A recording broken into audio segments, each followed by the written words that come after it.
Assalamualaikum warahmatullahi wabarakatuh.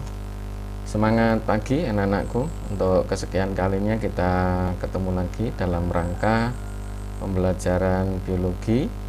Dalam hal ini bab yang kedua untuk pertemuan yang kedua, yaitu mengenai katabolisme. Nanti yang akan dibahas yaitu pada respirasi aerob dan respirasi anaerob. Nah, untuk itu silakan diikuti dengan sebaik-baiknya. Dipersiapkan alat-alat tulisnya, termasuk mungkin alat perekam kalau memang diperlukan. Baik, tetap semangat anak-anakku sekalian. Silakan mengikuti pembelajaran berikut ini. Untuk memupuk rasa kebangsaan kita, mari kita menyanyikan lagu Indonesia Raya. Untuk itu peserta didik silahkan berdiri.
Sebelum memulai pembelajaran, mari kita berdoa sesuai dengan agama dan kepercayaan masing-masing.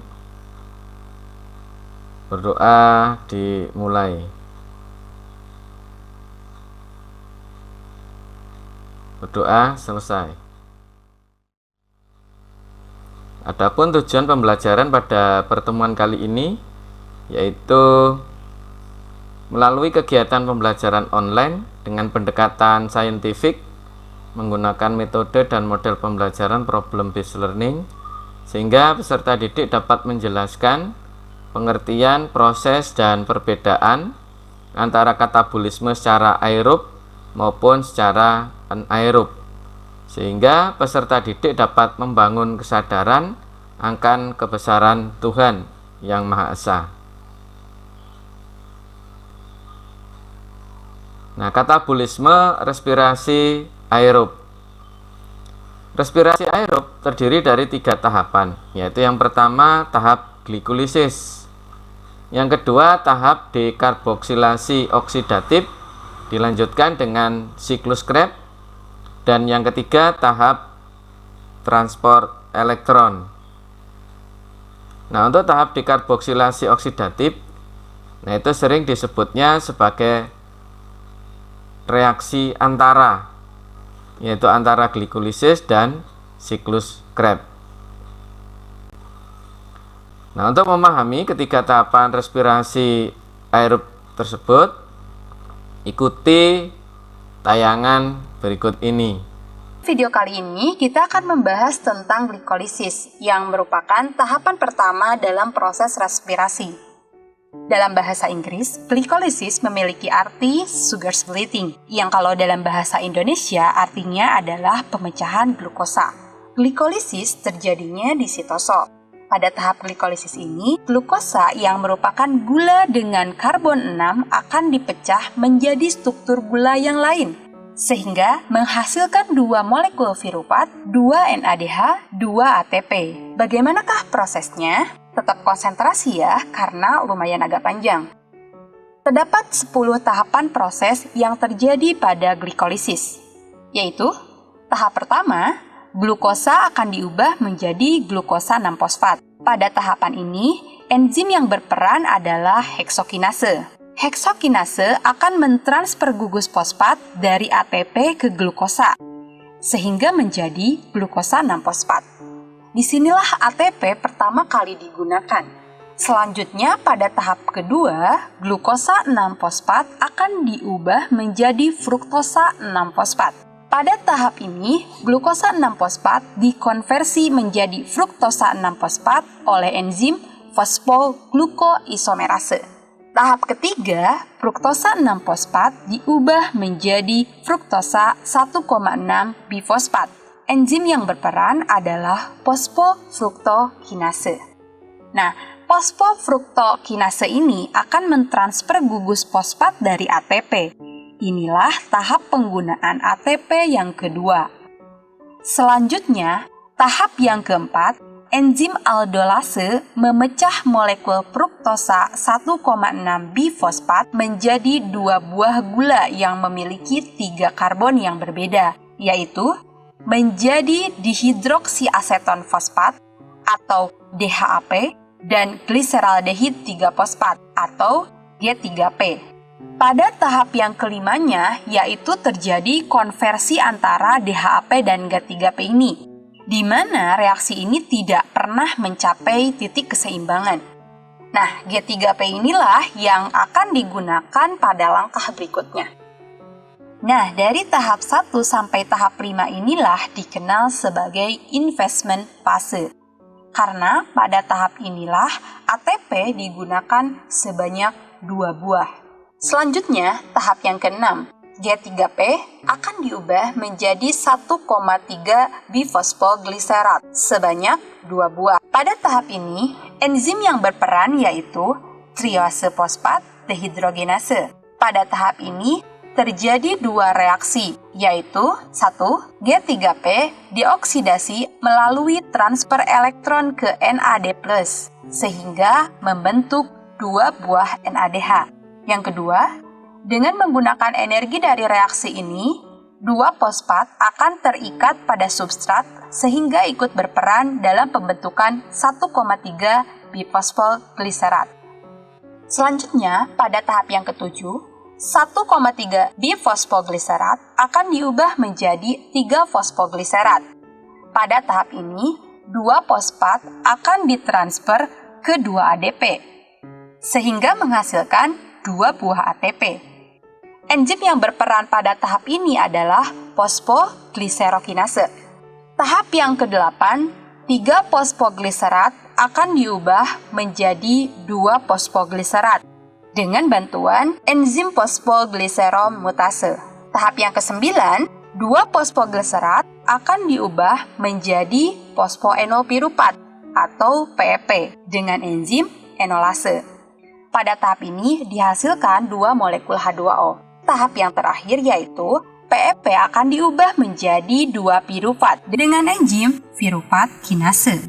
Pada tahap ini terjadi pembentukan ATP sebanyak 2 buah yang berasal dari ADP. Jika kita perhatikan, dari tahap 6 sampai dengan tahap ke-10 terjadi pembentukan ATP sebanyak 4 buah. Sehingga pada tahap ini dikenal sebagai Veyop fase atau fase menghasilkan energi. Berdasarkan keseluruhan tahapan reaksi glikolisis tersebut, maka dapat disimpulkan, secara umum, glikolisis terbagi ke dalam 2 fase, yaitu fase memakai energi atau the energy investment fase dan fase menghasilkan energi atau the energy payoff fase. The energy investment fase merupakan tahapan di mana ATP digunakan. ATP yang digunakan sebanyak 2 buah, yaitu pada tahap pertama ketika glukosa diubah menjadi glukosa 6-fosfat dan tahap yang kedua terjadi pada fruktosa 6-fosfat menjadi fruktosa 1,6 bifosfat. Tapi investasi ini akan dilunasi dengan bunga pada tahap energy payoff fase, karena pada payoff fase dihasilkan 4 ATP dan 2 NADH. Sehingga hasil bersih yang dihasilkan dalam proses glikolisis per 1 molekul glukosa adalah 2 molekul pirufat, 2 ATP, dan 2 NADH. Nah, itulah materi mengenai glikolisis. Gimana? Mudah kan? Terima kasih. Kali ini kita akan membahas tentang dekarboksilasi oksidatif atau oksidasi pirufat. Tahapan ini seringkali diperlakukan sebagai semacam tahapan yang tidak penting. Tapi sebenarnya tahap ini merupakan tahap yang penting. Kenapa? Karena tahap ini merupakan penghubung antara glikolisis dan siklus Krebs. Yang pertama harus kita ketahui adalah di mana lokasi terjadinya proses dekarboksilasi oksidatif ini. Sebelumnya, kita semua sudah tahu pada sel eukariotik kita akan menemukan nukleus yang biasanya digambarkan di bagian tengah. Selain nukleus, terdapat juga organel yang disebut dengan mitokondria.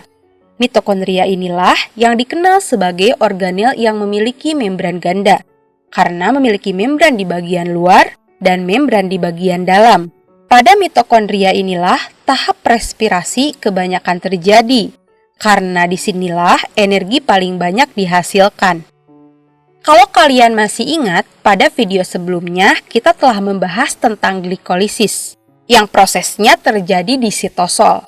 Nah, tahap dekarboksilasi oksidatif ini akan mengantarkan hasil glikolisis dari sitosol menuju bagian dalam mitokondria yang disebut dengan matriks. Dan di matriks ini pula lah terjadinya siklus Krebs. Bagaimanakah proses dekarboksilasi oksidatif itu?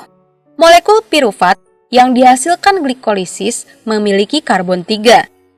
Nah, pirufat akan kehilangan 1 karbonnya, sehingga membentuk 2 karbon yang dinamakan dengan senyawa asetil. Karbon yang hilang itu akan membentuk karbon dioksida dan akan meninggalkan sel sebagai output dari proses dekarboksilasi oksidatif ini. Nah, ketika terbentuk CO2, berarti ada ikatan yang diputus antara karbon nomor 2 dan karbon nomor 3. Ketika ada pemutusan ikatan, berarti ada elektron berenergi tinggi yang dilepaskan juga.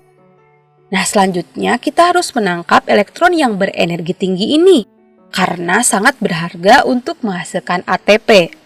Elektron ini akan ditangkap oleh NAD sehingga membentuk NADH. Nantinya NADH ini akan membentuk ATP pada tahap transport elektron. Nah, sekarang kita memiliki asetil. Asetil ini merupakan gula yang kita butuhkan untuk melanjutkan ke tahap selanjutnya. Tapi ternyata asetil tidak bisa langsung menuju mitokondria, karena mitokondria merupakan organel yang memiliki membran di sekelilingnya. Ingat, membran ini sifatnya semi-permeable, yang berarti mereka tidak membiarkan molekul sembarangan untuk masuk ke dalamnya, sehingga asetil membutuhkan tanda pengenal untuk masuk ke mitokondria. Tanda pengenalnya yaitu koenzim A atau CoA. Selanjutnya, CoA akan terikat pada molekul asetil ini, sehingga membentuk asetil-CoA. Nah, asetil-CoA ini yang akan diterima oleh mitokondria. Kemudian, asetil-CoA ini akan melewati kedua membran mitokondria tanpa ada penolakan, dan akan sampai di bagian dalam mitokondria yang disebut matriks tadi. Kemudian, di dalam matriks, CoA akan meninggalkan asetil karena kita tidak membutuhkannya lagi. Dan selanjutnya akan terbentuk asetil kembali. Kemudian akan lanjut ke tahap siklus Krebs. Karena pirufat yang dihasilkan dari glikolisis sebanyak 2 buah, maka hasil dari proses dekarboksilasi oksidatif ini yaitu NADH sebanyak 2 buah, karbon dioksida sebanyak 2 buah, dan asetil-CoA sebanyak 2 buah. Nah, itulah materi tentang dekarboksilasi oksidatif. Terima kasih. Orang ilmuwan dari Jerman yang merupakan penemu dari siklus Krebs ini. Sebagaimana kita telah singgung di video sebelumnya, siklus Krebs ini terjadinya di matriks mitokondria. Nah, bagaimanakah prosesnya? Secara singkat, penjelasan tentang siklus Krebs ini terdiri dari 8 tahapan. Mari kita mulai. Pada tahap yang pertama, asetil-CoA yang memiliki 2 atom karbon merupakan hasil dari dekarboksilasi oksidatif akan mengalami kondensasi bersama dengan senyawa oksaloasetat yang memiliki 4 atom karbon. Sehingga antara gugus asetil dan oksaloasetat membentuk ikatan menjadi senyawa berkarbon 6 yang dikenal sebagai sitrat atau asam sitrat. Karena asam sitrat ini merupakan senyawa yang terbentuk pada tahap pertama, siklus ini dikenal sebagai siklus asam sitrat. Pada saat pembentukan asam sitrat ini, CoA akan dilepaskan, sehingga sitrat tidak memiliki koenzim A. Nah, enzim yang berperan pada tahap yang pertama ini adalah sitrat sintase. Selanjutnya, pada tahap yang kedua, sitrat akan mengalami perubahan menjadi isositrat yang masih memiliki karbon 6. Karena reaksi yang terjadi pada tahap ini hanya isomerisasi, atau pengubahan dari satu senyawa menjadi senyawa lain yang masih memiliki rumus senyawa yang sama. Nah, pada tahap ini terjadi 2 reaksi, yaitu pelepasan molekul air atau H2O yang prosesnya dikenal sebagai dehidrasi. Namun kemudian pada tahap ini juga terjadi proses penambahan molekul air yang prosesnya dikenal sebagai hidrasi. Proses pengubahan sitrat menjadi asam sitrat ini dikatalis oleh enzim akonitase. Pada tahap yang ketiga, isositrat yang memiliki 6 karbon akan diubah menjadi alpha ketoglutarat yang memiliki 5 atom karbon. Sehingga pada tahap ini terjadi pelepasan ikatan, yang berarti ada elektron yang dilepaskan pula. Elektron yang dilepaskan ini akan diterima oleh NAD+, sehingga membentuk NADH. Nah, pada tahap ini pula terjadi proses dekarboksilasi atau pengurangan karbon, berjumlah 1 karbon. Nah, 1 karbon ini akan membentuk CO2. Enzim yang berperan adalah isositrat dehidrogenase. Tahap yang keempat, alpha ketoglutarat yang memiliki 5 atom karbon akan diubah menjadi suksinil koenzim A yang memiliki 4 atom karbon. Berarti pada tahap ini juga terjadi dekarboksilasi atau pelepasan 1 karbon. Nah, 1 karbon ini akan membentuk molekul karbon dioksida pula. Selain itu, pada tahap ini pula terjadi reduksi NAD+ sehingga membentuk NADH. Karena pada tahap ini terjadi pengubahan dari alpha-ketoglutarat menjadi suksinil-CoA, berarti terjadi penambahan CoA yang masuk pada reaksi ini. Sehingga CoA akan berikatan dengan senyawa suksinil, membentuk suksinil-CoA. Enzim yang berperan pada tahap ini yaitu alpha-ketoglutarat dehidrogenase. Tahap yang kelima, suksinil-CoA yang memiliki 4 atom karbon akan diubah menjadi suksinat yang masih memiliki 4 atom karbon. Pada tahap ini tidak ada pengurangan atom karbon seperti pada tahap sebelumnya. Tapi pada tahap ini terdapat beberapa reaksi, yaitu fosfat inorganik atau PI akan berperan pada tahap ini sebagai pemutus ikatan koenzim A yang terdapat pada suksinil. Sehingga pada tahap ini CoA akan dilepaskan. Dan fosfat inorganik akan berikatan dengan GDP, membentuk GTP. Namun pada beberapa sel, fosfat yang telah membentuk GTP akan ditransfer lagi ke ADP, sehingga membentuk ATP. Baik GTP ataupun ATP, keduanya memiliki energi yang setara. Enzim yang berperan dalam tahap ini adalah suksinil-CoA sintase. Tahap yang keenam yaitu suksinat yang memiliki 4 atom karbon akan diubah menjadi fumarat yang memiliki 4 atom karbon pula. Nah, pada tahap ini terjadi pelepasan elektron, sehingga elektron akan ditangkap oleh FAD membentuk FADH 2 kali. Enzim yang berperan untuk mengkatalisis senyawa suksinat menjadi fumarat adalah suksinat dehidrogenase. Tahap yang ketujuh terjadi pengubahan fumarat menjadi malat. Enzim yang berperan pada tahap ini adalah fumarase. Pada tahap ini terjadi penambahan air atau H2O yang prosesnya dikenal sebagai hidrasi. Selanjutnya tahap yang ke-8. Malat akan diubah kembali menjadi oksaloasetat. Pada tahap ini pula terjadi pembentukan NADH yang berasal dari NAD+. Enzim yang berperan dalam tahap ini adalah malat dehidrogenase. Dengan demikian, dalam satu kali siklus menghasilkan 3 NADH, 1 FADH 2 kali, dan 1 ATP. Karena pada dekarboksilasi oksidatif menghasilkan 2 asetil-CoA, berarti pada siklus Krebs ini menghasilkan 6 NADH, 2 FADH 2 kali, dan 2 ATP. Nah, itulah materi tentang siklus Krebs. Ini kita akan membahas tentang rantai transfer elektron dan kemiosmosis, yang merupakan tahap terakhir dalam respirasi aerob. Nah, di tahap inilah kita sebenarnya akan membuat sebagian besar ATP kita. Rantai transfer elektron dan kemiosmosis merupakan proses produksi ATP dari NADH dan FADH2 yang dihasilkan dalam glikolisis, dekarboksilasi oksidatif, dan siklus Krebs. Kenapa NADH dan FADH2 ini harus diubah menjadi ATP? Karena NADH dan FADH2 merupakan salah satu bentuk energi namun berupa energi yang belum dapat digunakan oleh tubuh, sehingga harus diubah menjadi ATP agar dapat dimanfaatkan oleh tubuh. Sehingga tujuan dari rantai transfer elektron dan kemiosmosis adalah untuk menghasilkan energi yang dapat dimanfaatkan oleh tubuh. Yang harus pertama kita ketahui adalah di mana kedua reaksi ini terjadi. Kita telah singgung di video sebelumnya bahwa tahap ini terjadinya di bagian mitokondria. Nah, mitokondria sendiri tersusun atas beberapa bagian, meliputi membran luar, membran dalam, dan matriks mitokondria. Kedua tahapan ini berlangsung pada mitokondria, tepatnya pada bagian membran dalam mitokondria, atau yang disebut dengan krista. Bentuk membran dalam mitokondria jika diperbesar akan menjadi seperti gambar berikut. Bagian membran dalam mitokondria tersusun atas fosfolipid bilayer, kompleks protein 1, koenzim Q atau ubiquinon, kompleks protein 3, kompleks protein 4, sitokrom C, ATP sintase, dan kompleks protein 2 yang terletak di bagian sini. Disebut dengan rantai transfer elektron karena dalam prosesnya terjadi transfer elektron dari satu protein ke protein yang lain. Dalam transfer elektron ini, oksigen akan berperan sebagai penerima elektron terakhir yang akan membentuk H2O, yang nantinya H2O ini akan dikeluarkan dari sel. Perubahan NADH dan FADH2 menjadi ATP terdapat sedikit perbedaan dari prosesnya. Bagaimanakah perbedaannya?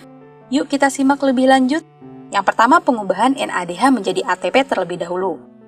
Proses yang terjadi pada tahap transfer elektron diawali dari NADH akan diuraikan menjadi NAD+, yang membuat elektron hasil dari reaksi ini akan masuk ke kompleks protein 1.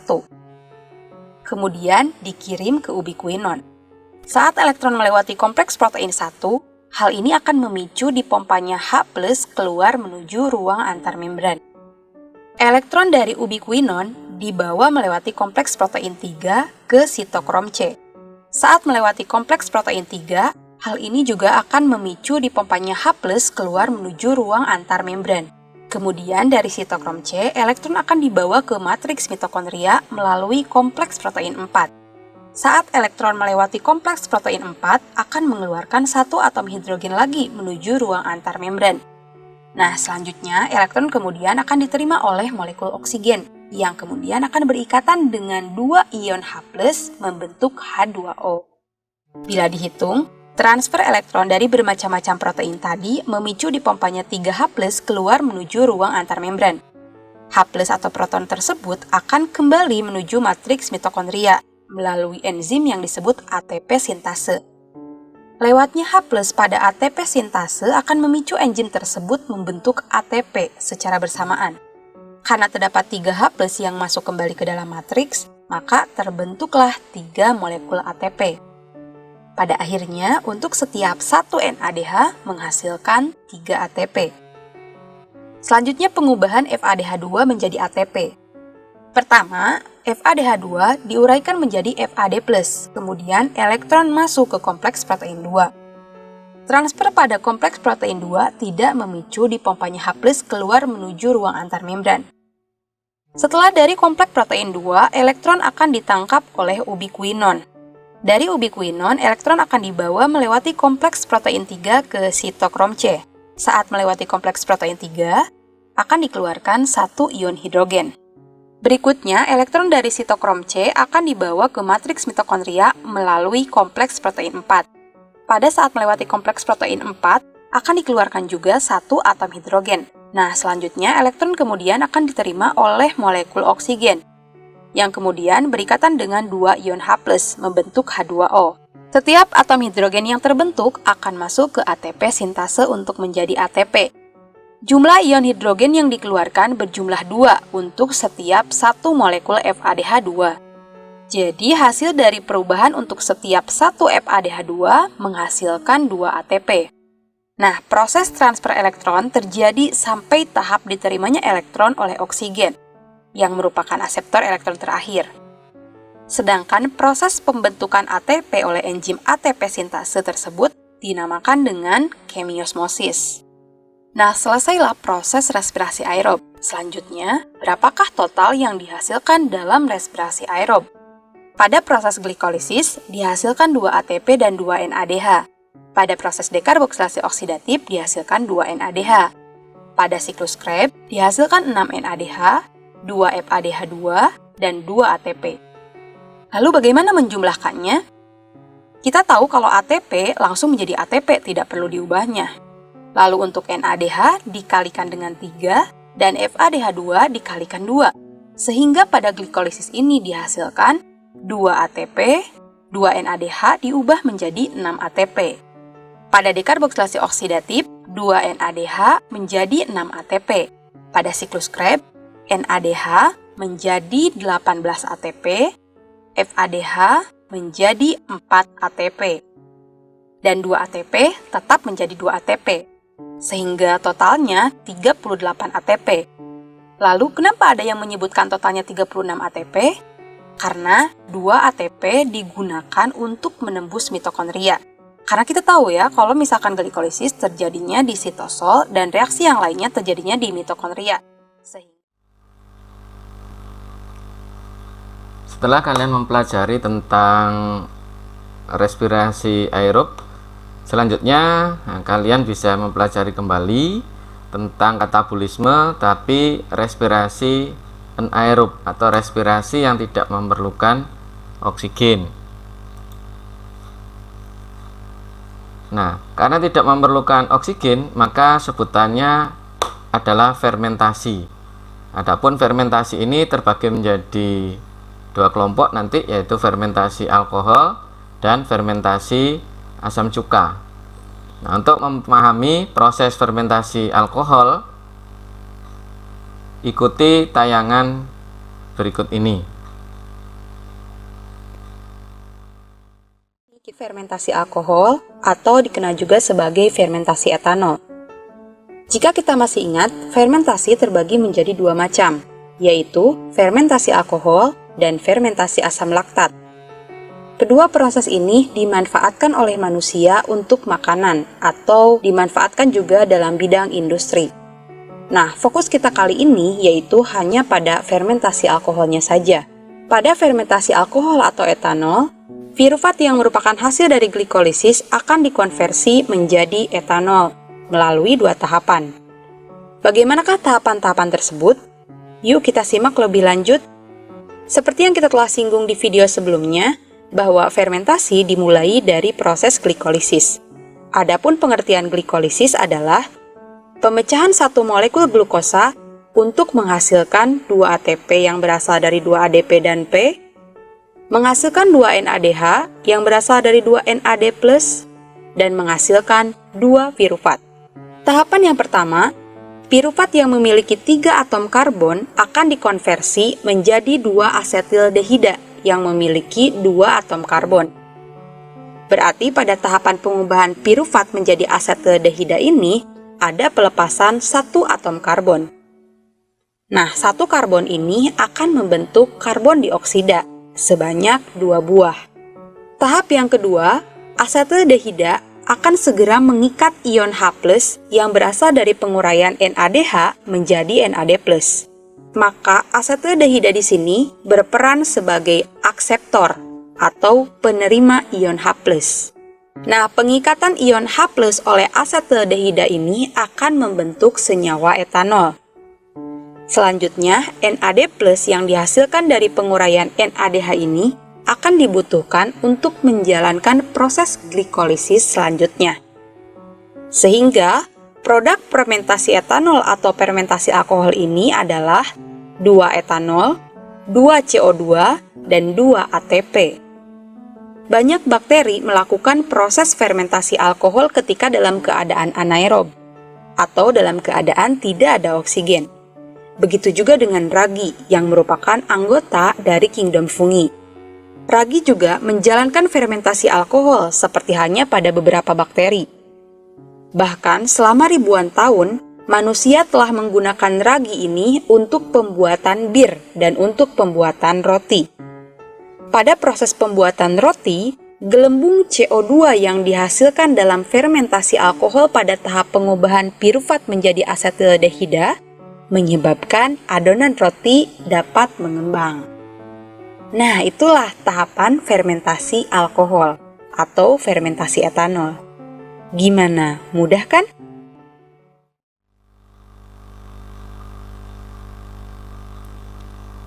Selanjutnya, setelah kalian mempelajari tentang fermentasi alkohol, respirasi anaerob selanjutnya adalah fermentasi asam laktat. Nah, untuk memahami proses fermentasi asam laktat, maka ikuti tayangan berikut ini. Fermentasi asam laktat. Sebelumnya, pernah gak sih kita merasakan nyeri otot setelah melakukan olahraga yang ekstrim? Atau ketika kita melakukan aktivitas yang cukup berat yang sebelumnya belum pernah kita lakukan? Saya rasa semua orang pasti pernah merasakannya. Nah, kemungkinan nyeri otot yang kita rasakan sehabis olahraga yang berat tadi adalah karena faktor penumpukan asam laktat. Gimana bisa?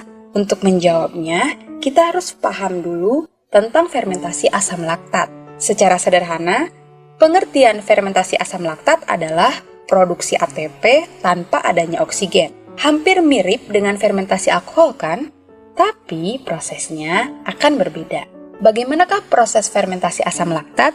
Sama dengan fermentasi alkohol, fermentasi asam laktat juga diawali dengan proses glikolisis yang mengkonversi glukosa menjadi 2 ATP yang berasal dari 2 ADP dan 2 P, menghasilkan 2 NADH yang berasal dari 2 NAD+, dan menghasilkan 2 pirufat. 2 pirufat yang terbentuk akan langsung direduksi dengan NADH menjadi NAD+ kembali untuk membentuk asam laktat sebagai produk akhirnya.